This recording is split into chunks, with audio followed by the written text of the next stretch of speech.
Sa gitna ng takot, pangamba, at kahinaan, ano ang ibinibigay sa atin ng Diyos? Hindi takot, hindi panghihina, kundi isang espiritu na nagpapalakas, nagmamahal, at nagtuturo ng disiplina. Marami sa atin ang nabubuhay araw-araw na tila tinatalo ng pag-aalala.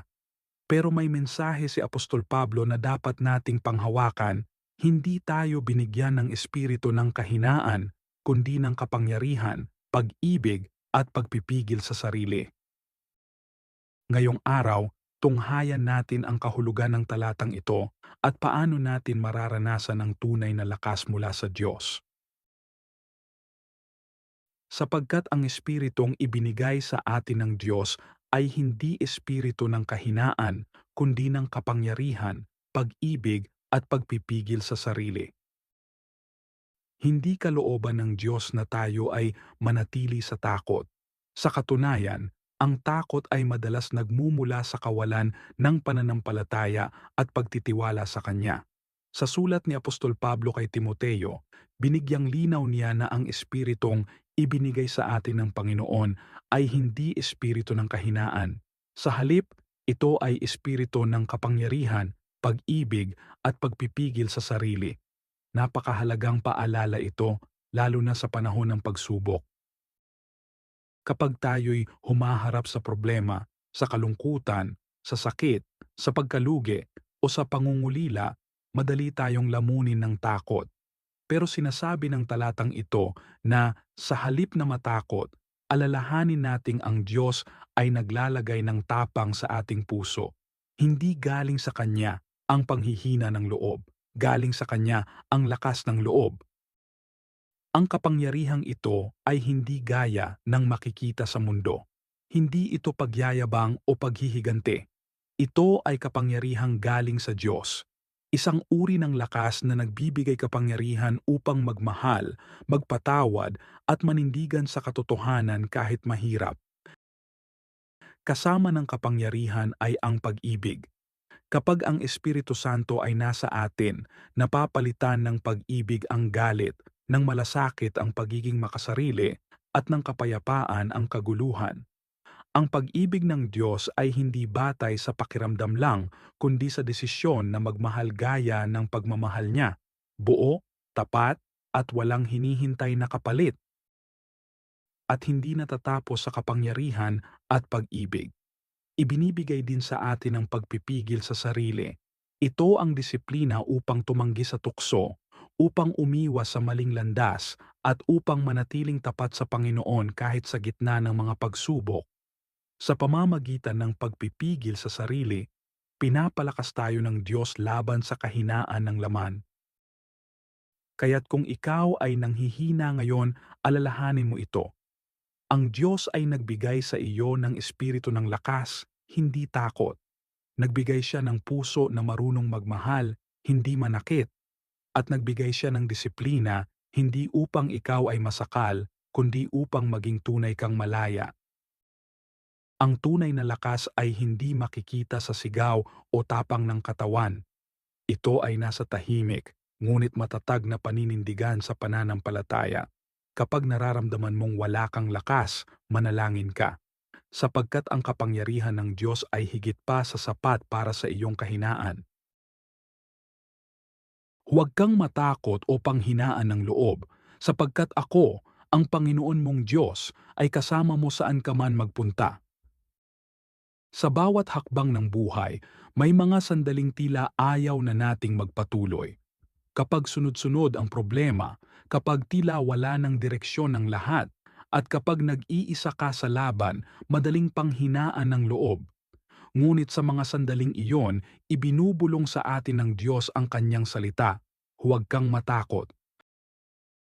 Ang utos na ito ay hindi lang isang simpleng paalala. Ito ay isang paniniguro na may kasama. Sapagkat ako, ang Panginoon mong Diyos, ay kasama mo. Hindi ito pangakong ikaw ay hindi dadaan sa unos. Sa halip, ito ay pangakong hindi kanya iiwan kahit kailan. Si Josue ay nasa harap ng isang matinding tungkulin, ang pamunuan ng Israel sa lupang pangako. Natural lamang na siya ay kabahan o matakot. Ngunit hindi siya pinayagan ng Diyos na manatili sa takot. Inutusan siya ng Panginoon na maging matatag, magpakatapang, at magtiwala. Ito rin ang paalala sa atin ngayon. Ang presensya ng Diyos ay hindi isang pakiramdam lamang, ito ay katotohanan. Kapag sinabi niyang kasama ka niya, kahit hindi mo maramdaman, totoo pa rin ito. Hindi nagbabago ang kanyang salita. At sa bawat pagsubok na ating kinakaharap, kasama natin ang Diyos bilang ating sandigan. Sa tuwing natatakot ka sa bukas, sa tuwing pakiramdam mo'y wala ng pag-asa, tanungin mo ang sarili mo, kasama ko ba ang Diyos? Kapag ang sagot ay, oo, wala kang dapat ikatakot, ang Diyos na lumikha ng langit at lupa ay nasa panig mo. Ang tapang na hinihingi ng Diyos ay hindi nagmumula sa sarili nating lakas. Ito ay bunga ng pagtitiwala sa Kanya. Ang katapangan ay hindi kawalan ng takot, kundi pagpili na magtiwala sa Diyos sa kabila ng takot. Sa panahong ito, kung saan maraming bagay ang hindi sigurado, ang presensya ng Diyos ang tanging katiyakan na meron tayo. At kung Siya ay kasama natin, walang dapat ipangamba. Magpatuloy ka. Magtiwala ka. Sapagkat ang Panginoon ay hindi kailanman bumibitiw. Sapagkat hindi espiritu ng pagkaalipin ang tinanggap ninyo upang muling matakot, kundi espiritu ng pagiging anak ng Diyos, kaya tayo'y tumatawag, Aba, Ama. Minsan, kahit tayo ay nananampalataya na, bumabalik pa rin ang takot. Takot sa kasalanan, takot sa pagkakamali, takot na baka hindi sapat ang ating pananampalataya. Ngunit sinasabi ni San Pablo sa mga taga-Roma, hindi na tayo alipin ng takot. Tayo ngayon ay mga anak ng Diyos. Ang espiritong tinanggap natin ay hindi nagdadala ng pangamba, kundi ng kapanatagan. Dahil sa Espiritu Santo, may bagong relasyon na tayong tinatamasa, hindi bilang alipin kundi bilang anak, anak ng Diyos. At bilang anak, tayo'y may kalayaan na tumawag sa Kanya ng buong pagtitiwala, Aba, Ama. Ang salitang Aba ay napakalalim. Isa itong tawag na puno ng intimacy, katulad ng isang batang tumatawag sa kanyang ama ng papa o tatay. Hindi ito formal o malayo, ito ay personal at puno ng pagmamahal.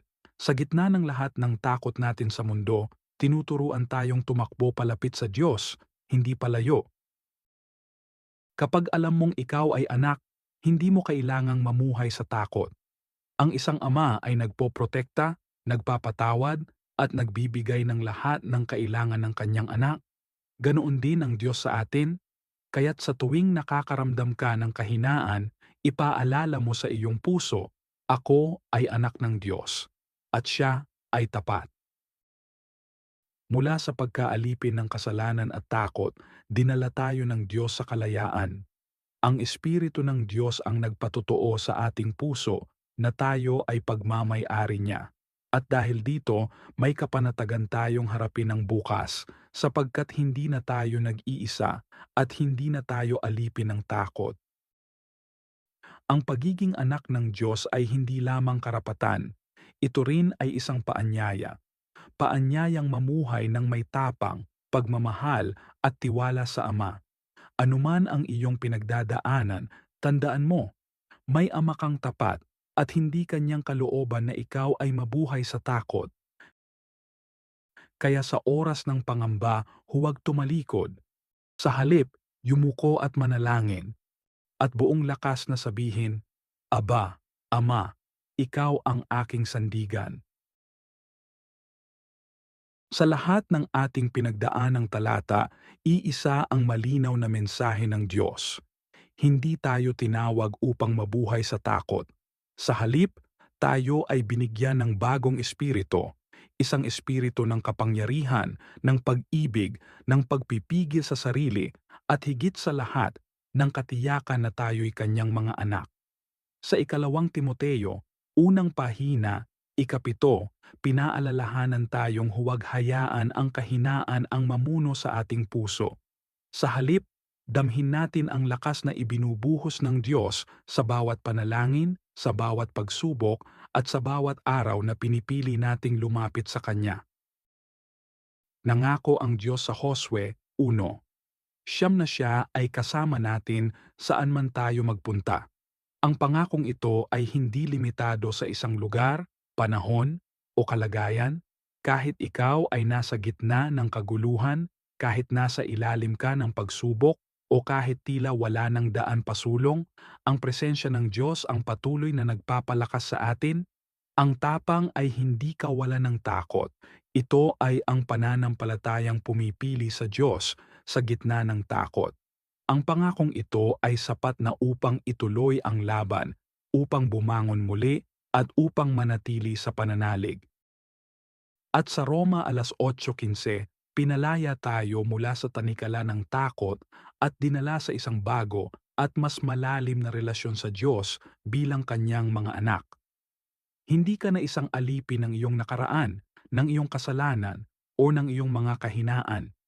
Ikaw ay anak ng Diyos, minamahal, pinatawad, at pinapalakas. Sa tuwing tatawagin mo siyang Aba, Ama, tandaan mong may Diyos na nakikinig, may Ama na laging naroroon, at may Espiritong hindi ka pababayaan. Huwag mo nang hayaang ang takot ang magdikta ng iyong bukas. Ang Diyos ang iyong lakas, at sa Kanya may panibagong simula. Kapatid, kung ika'y pinanghihinaan ng loob, alalahanin mong hindi ka nag-iisa. Ang Diyos ay nasa iyo, kumikilos sa iyo, at patuloy kang pinapalakas. Huwag kang matakot, yakapin mo ang espiritong ibinigay niya, puno ng kapangyarihan, pag-ibig, at bagong buhay.